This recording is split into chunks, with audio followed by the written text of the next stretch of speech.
Boris Johnson's chief negotiator hopes to overcome significant differences with the European Union next week when Brexit talks restart in London.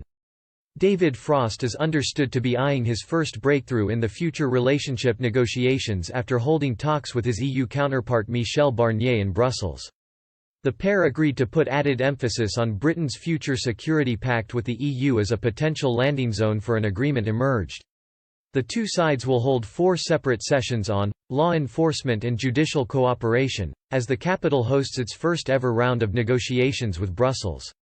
As part of the 4-day talks, UK and EU officials will also discuss the bloc's demands for regulatory level playing and access to Britain's fishing grounds. Mr. Frost will host Mr. Barnier for dinner on Monday evening to officially open the 5th negotiating round, which is scheduled to run until next Thursday. Informal broke up in the Belgian capital this week on Thursday, with both sides committed to ending the deadlock.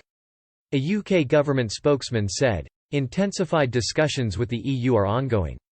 These continue to be constructive and useful, although significant differences still remain between us on a number of important issues. We remain committed to working hard to find an early understanding on the principles underlying an agreement out of the intensified process, and we look forward to the upcoming talks.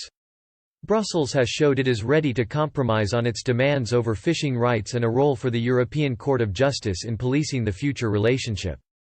The bloc could also drop its call for Britain to domestically enforce the European Convention on Human Rights as the price for an agreement on intelligence sharing and extradition. It comes amid renewed pressure for the EU to agree an outline for the trade deal by the end of the month.